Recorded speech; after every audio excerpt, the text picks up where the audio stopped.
Hello, my name's Jackie Carter. I'm the EDI Disability Academic Lead at the University of Manchester, and I've set up a series of in-conversation pieces called Let's Talk Disability. The reason for this is that I want people who have a disability and who work and study at the University of Manchester to have opportunity to share what their lived experience, their everyday experience is with somebody in a position of influence, a senior leader at the university. So each episode will feature 2 guests, and each of those guests will have a conversation about what it means to have a disability at the University of Manchester. And at the end of the conversation, each will commit to one action, we're calling them one things, where they will take away something from the conversation that they've had and do something with it. I hope you enjoy listening, and we'll make, of course, the transcripts available for everybody. Thank you.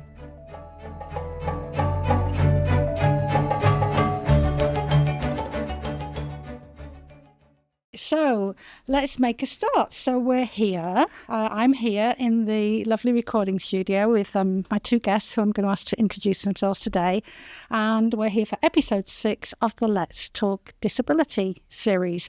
And just to say, I have started describing myself after a talk I heard last week at the University of Manchester as deaf, dizzy and disabled, and I'm wearing, like you're wearing, Beth, my green and yellow sunflower lanyard today.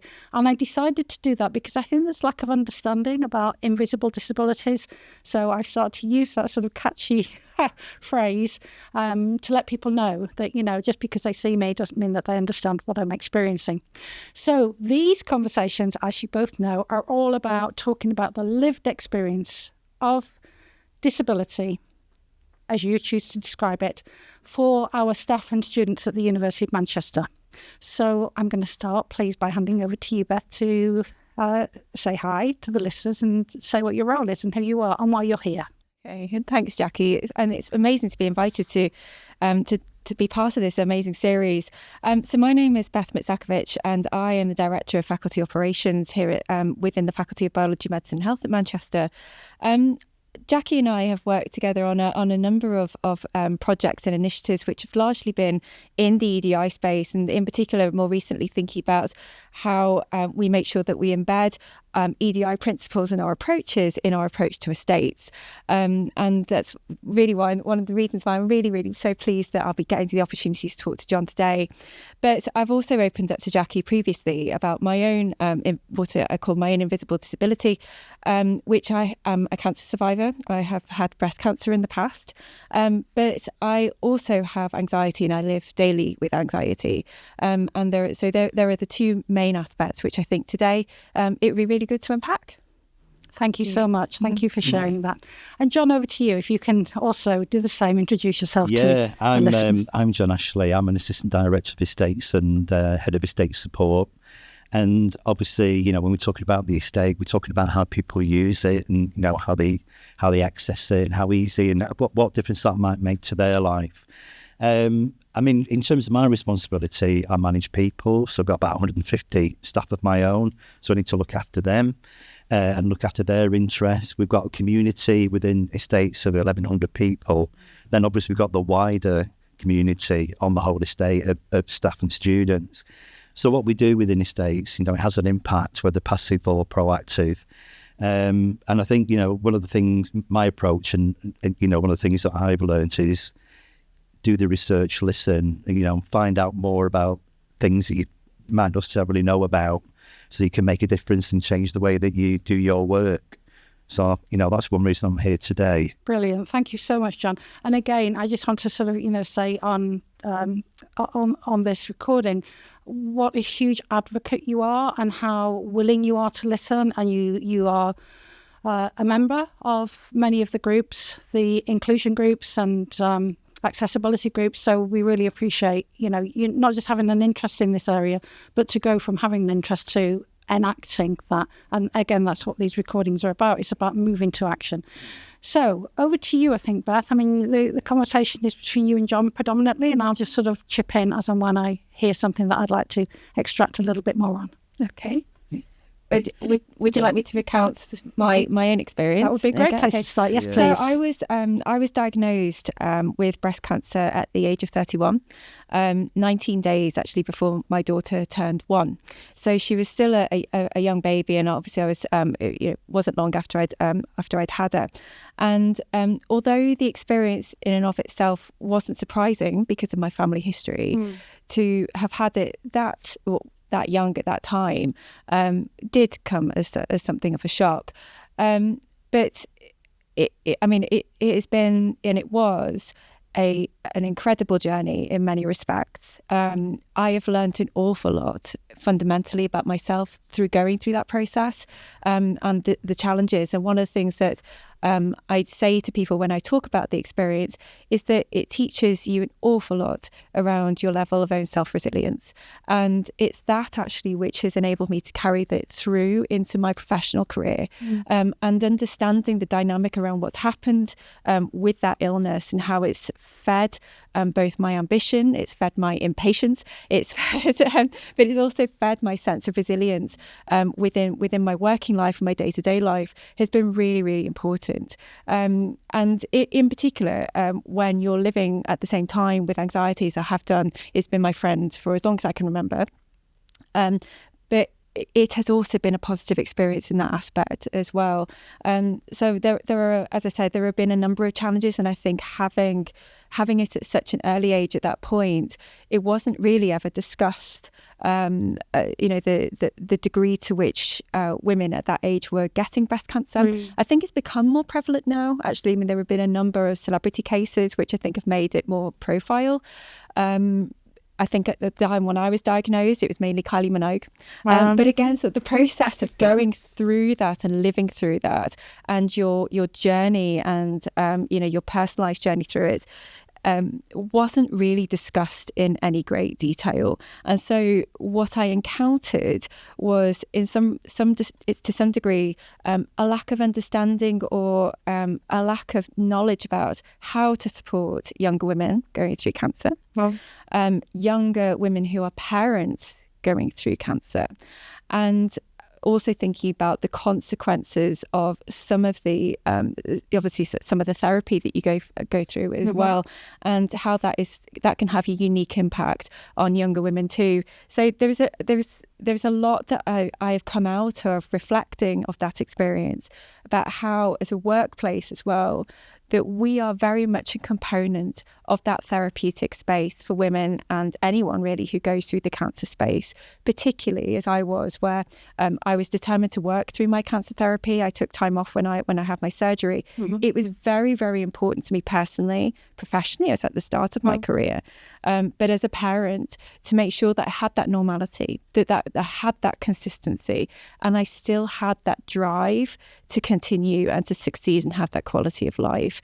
And that has sustained me. But that also means that there is something around needing to support employers to know how to support people who are going through that as well. But certainly I think in the constellation of thinking about quality of life and thinking about therapy, that's a really, really key component.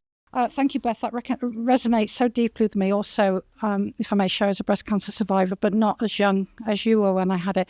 You mentioned the environment, the work environment. And Jon, I wondered if you wanted to say anything. And perhaps before you do, I just want to make it clear, because I've come across colleagues who have also had cancer, who haven't known that having cancer means that they're categorised as disabled from a legal point of view. I don't know if you found that was that the case with you? Did you know that? I did know that it was classed as a disability, but I will be honest and say that there is for me a level of imposter syndrome around it, because it's not visible, and I now wear my lanyard, but it isn't evident that the experience that you're going through is not something that is necessarily physically manifest. Obviously it is when you're going through the experience. I lost my hair, I looked unwell, I was you take a number of medications which change your appearance quite drastically. But you're on an escalator in cancer treatment that actually is over and done with relatively quickly. And there's a transition point into what is termed, I suppose, recovery. But I think that there is an ambiguity around that, because I felt that it's only in that path when I think, talking to others who've been in that experience too, it's only at that point that you actually reflect, oh my goodness, what have I been through? And you start to process that.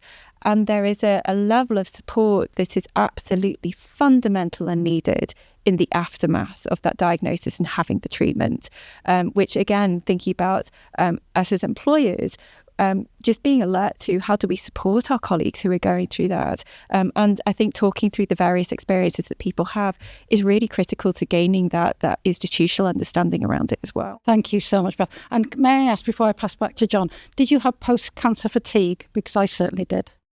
From the treatment. Absolutely. Yeah. Post-cancer fatigue, brain fog was quite severe. My anxiety peaked quite substantially during that time. But yes, I would say fatigue is something that was quite long-standing afterwards, yes. Well, I was going to say, Beth, thanks very much for sharing that. That's a challenging but amazing journey you've been on there. It does resonate from some of my own experiences with family. It was interesting, really, because preparing for this session, there's a whole gamut, this whole spectrum of things to consider around disability, and in there is obviously a hidden disability, and it might not be categorised anywhere or by anybody. And I think they're some of the really important things that we do need to pick up. We talk about intersectionality, we talk about people who may even have a temporary debilitation, and how we can make the estate better and more comfortable for people. So it's not just about handrails, it's not just about ramps, it's not just about a teaching experience, it's about the whole environment. And one of the colleagues in EDI put it the best way, really, that their home life is set up around their accessibility and their experience. But when they come to work, is there a barrier there immediately that prevents them from living the life that they want to live, or they expect to live? So when we look at the estate, it's not just about those hard things. It's about provision. It could be about spaces for people. What's the environment like in your office? What's it like in communal areas? What does the estate look like? Is it depressing? Is it enlivening? Can you relax? Can you change places? Can you go to different scenarios on campus that might help you? Particularly if you want some headspace. I think that's quite important, really.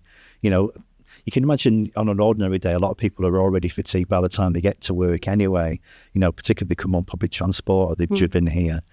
So I think, there's that wider perspective, and there's quite a lot of research and learning on it. I think probably from a student perspective, but again, students share the same requirements and same challenges that staff do. So I think it's about making a campus for everyone, really. I think historically, obviously we've come on a journey as a university. We have the North Campus with UMIST. Then we've got this campus with Victoria University, some legacy buildings. So we've got very old buildings like John Owens and Samuel Alexander. And then we've got some sort of mid-50s, mid-60s properties as well.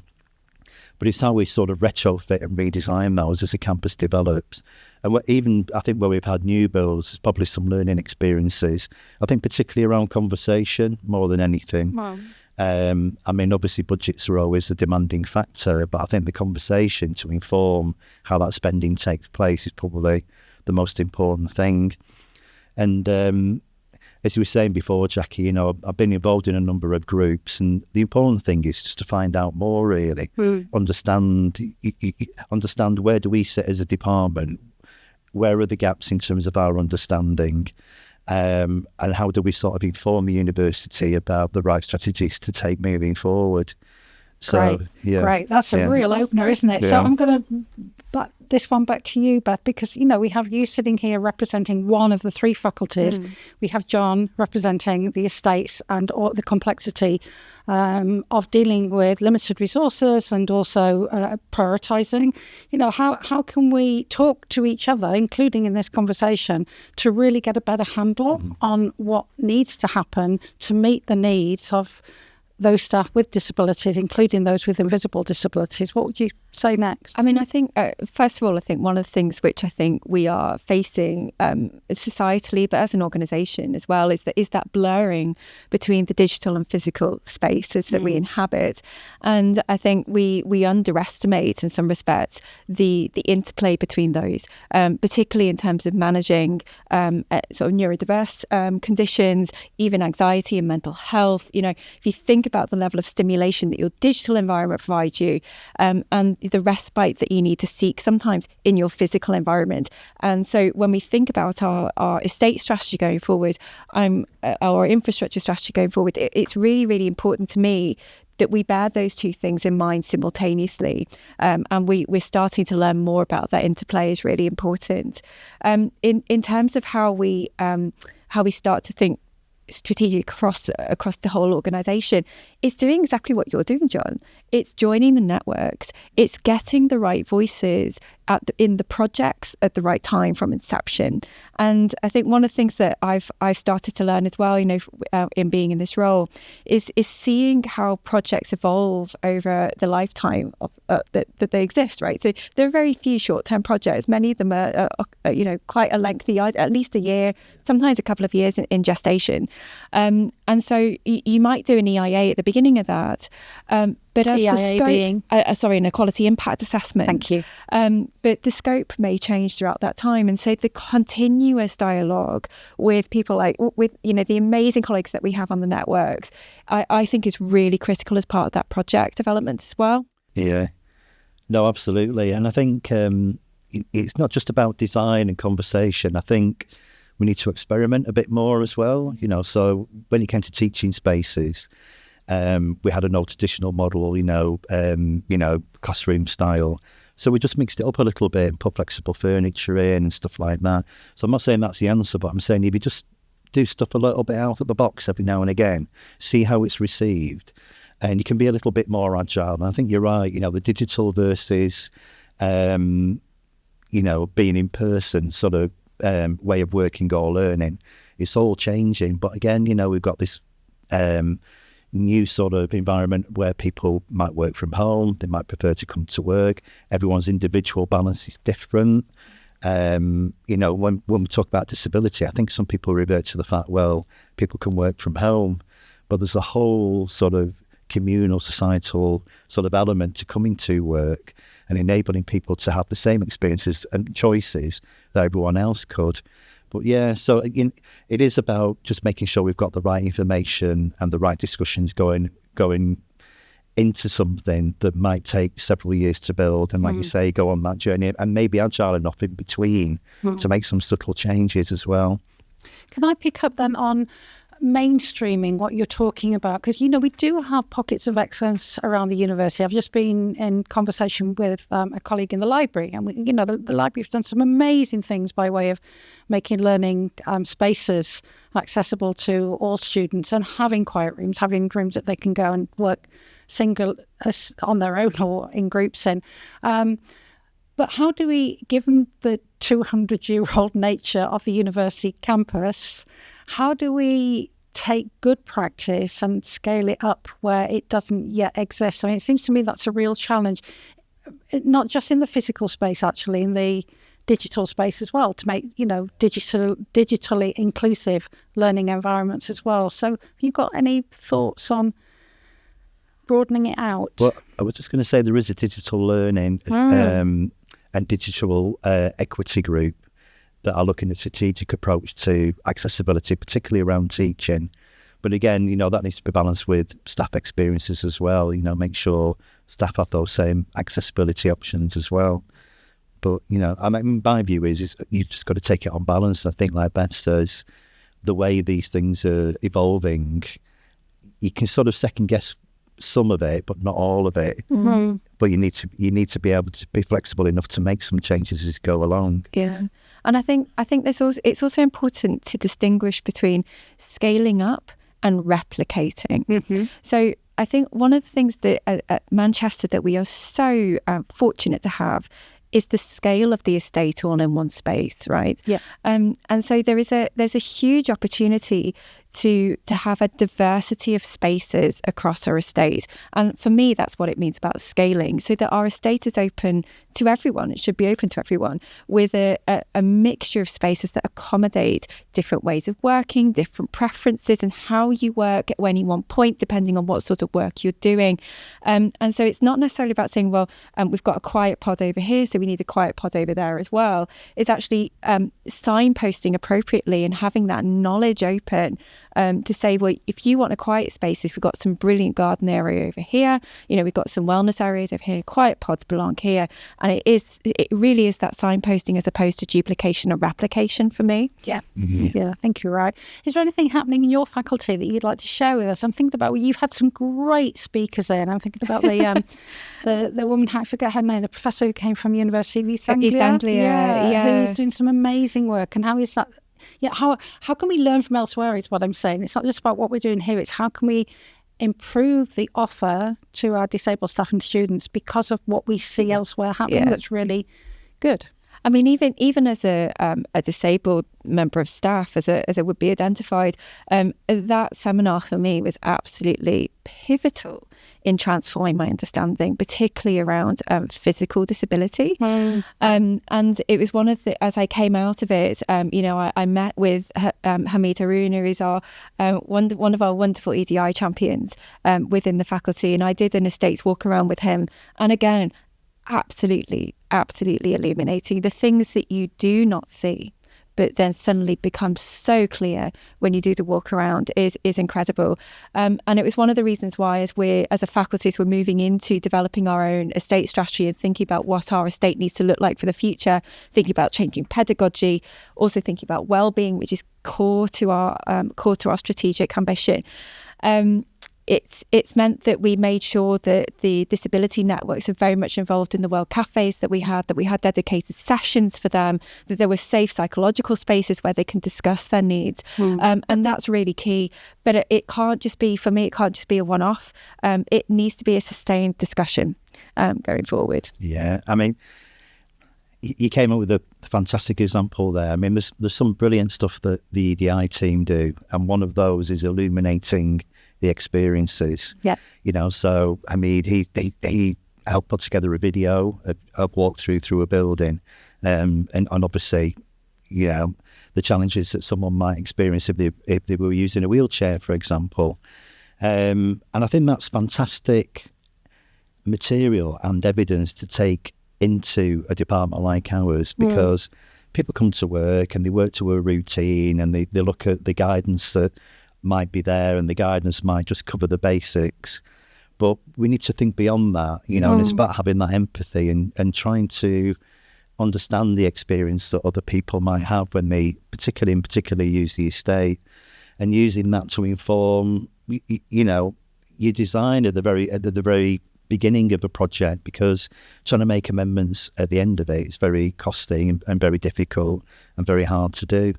And, I've had all sorts of discussions internally, as you can imagine, within the department, but, proportionality is one of them. And I think people always revert to proportionality. Well, if it's too difficult to do, then maybe that just goes on hold and prioritise something else. But then you've got to look at the context of that. How many people are impacted?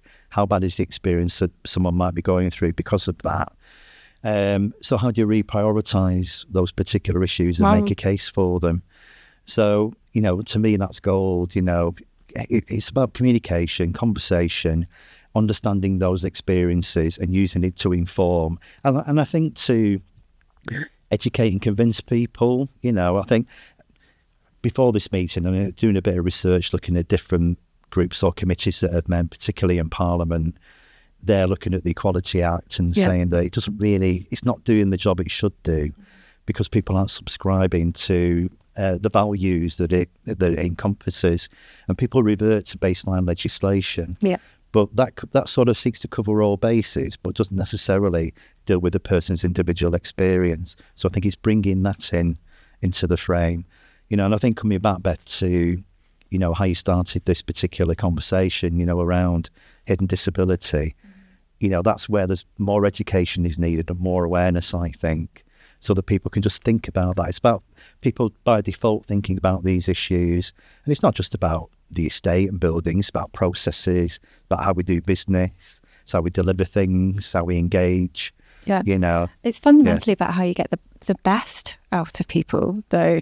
You know, I think about my, you know, in particular in the context of managing anxiety day to day, but I'm also an introvert, which is not the same thing.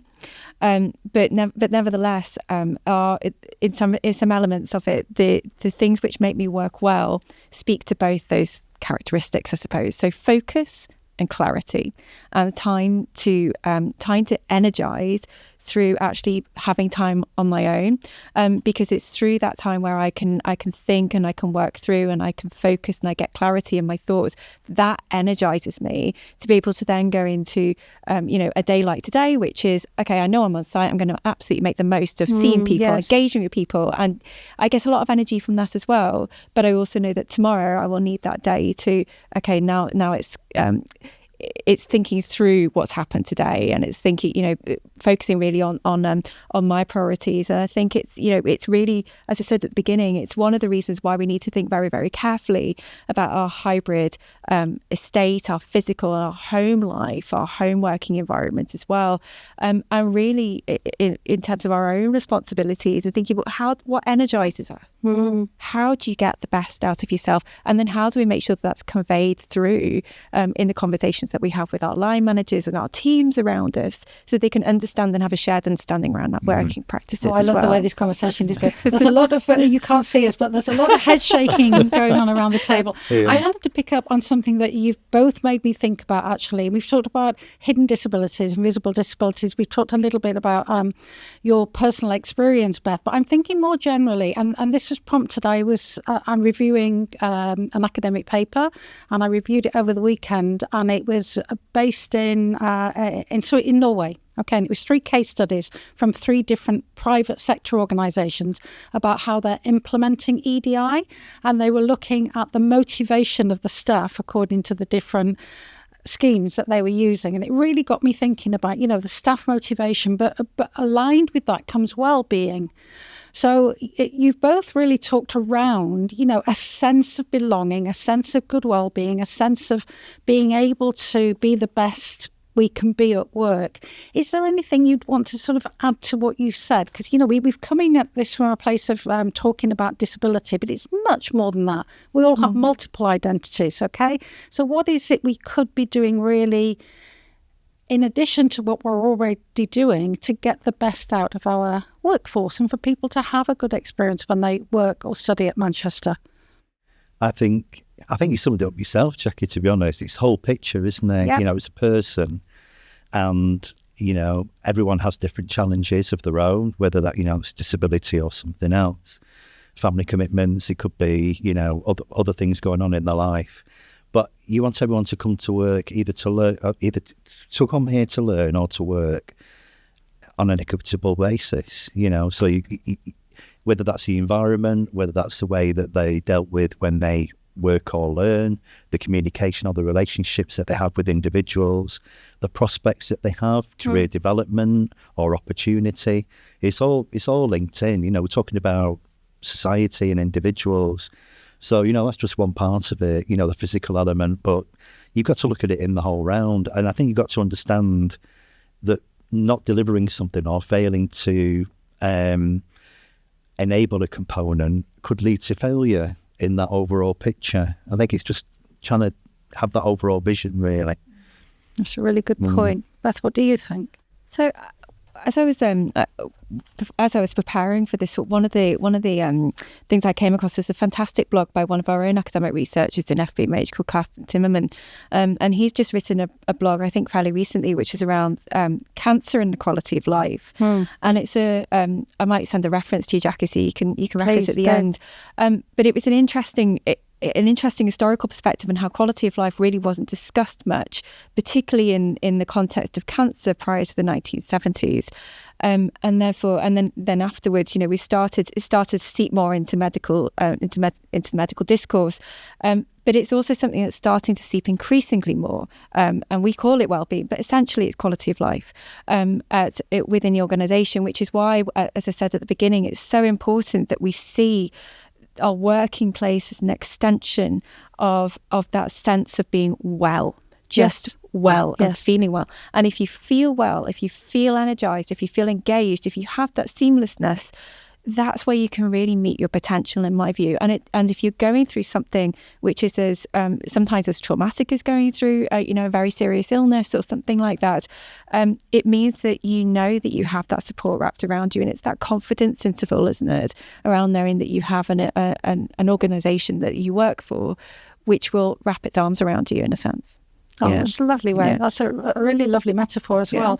So I'm going to wrap up soon. But before I do, I'm just thinking about, practical suggestions for perhaps those people who don't have, they don't feel they have agency, perhaps, in the positions that they're in, or they don't feel they have a voice, but we'd want to hear their voice, right? So what is it we could do in this space to enable people to have a voice, to say more about what is possibly impacting, to take your point, what is not going well and how can we overcome that? Do you have any thoughts, again, about disability specifically, but in the larger picture? I've got a particular view. I think you both touched on it really, and that's about support that you get from your managers and your colleagues, really.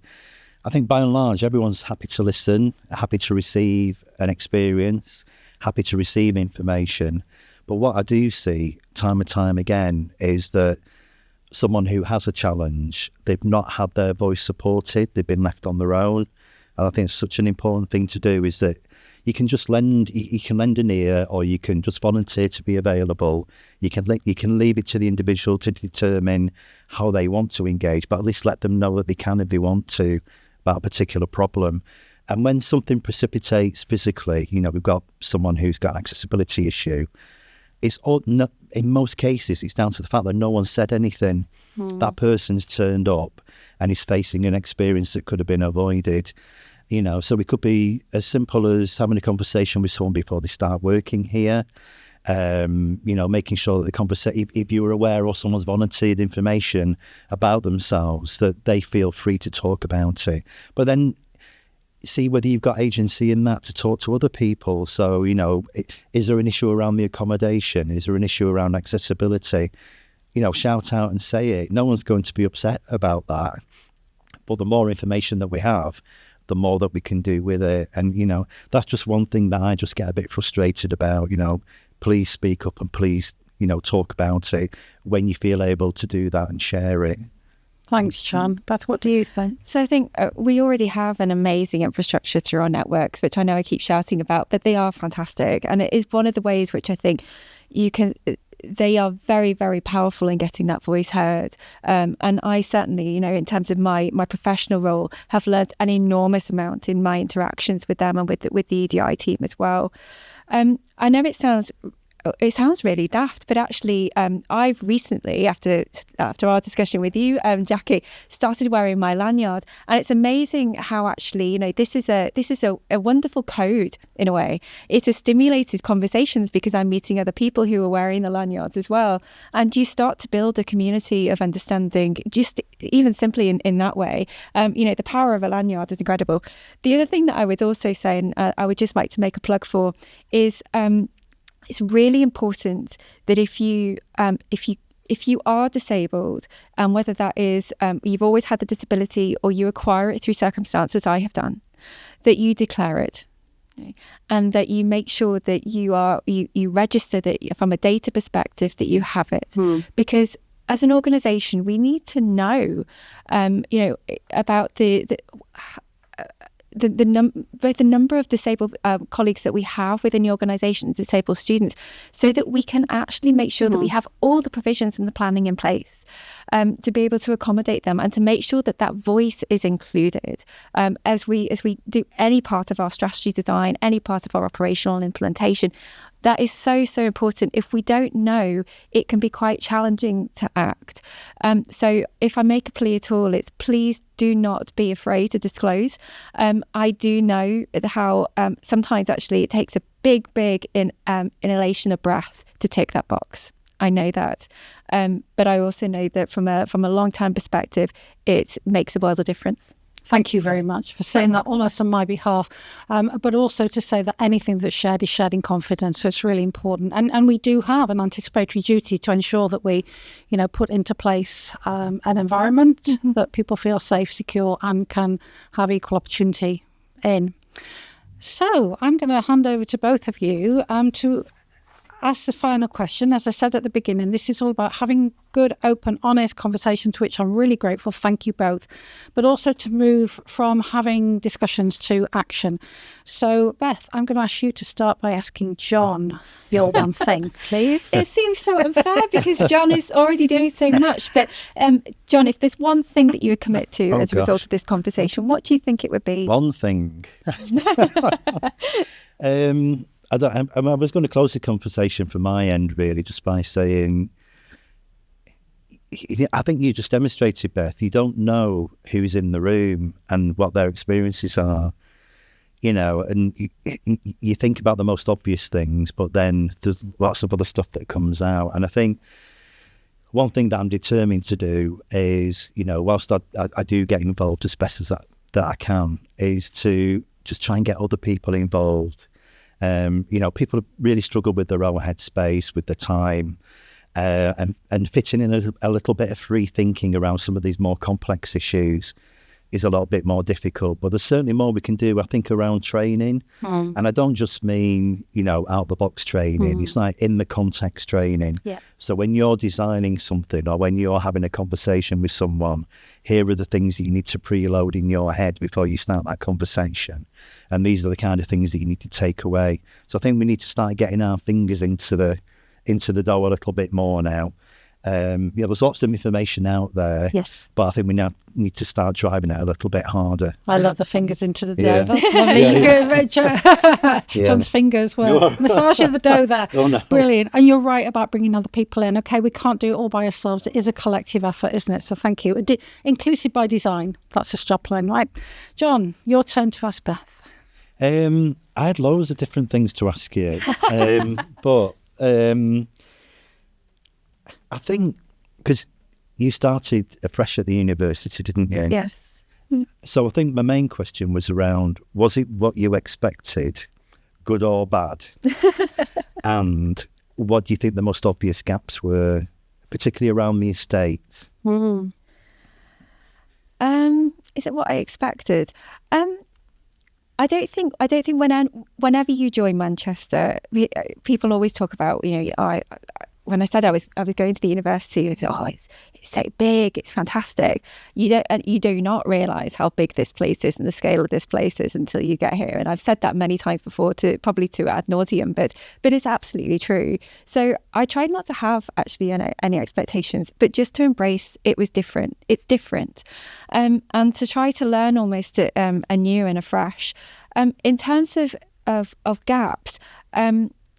To be honest, the biggest, probably the biggest gaps that I've seen has been in my walk around when I did the walk around with Hamid, and it's seeing things that are so obvious now to me, but when you walk around you just don't see. So things like card readers are too high, things like that. There are, you have to go around a back exit to get to a ramp into a building, which doesn't build a sense of community. It's a separate entrance, a separate exit.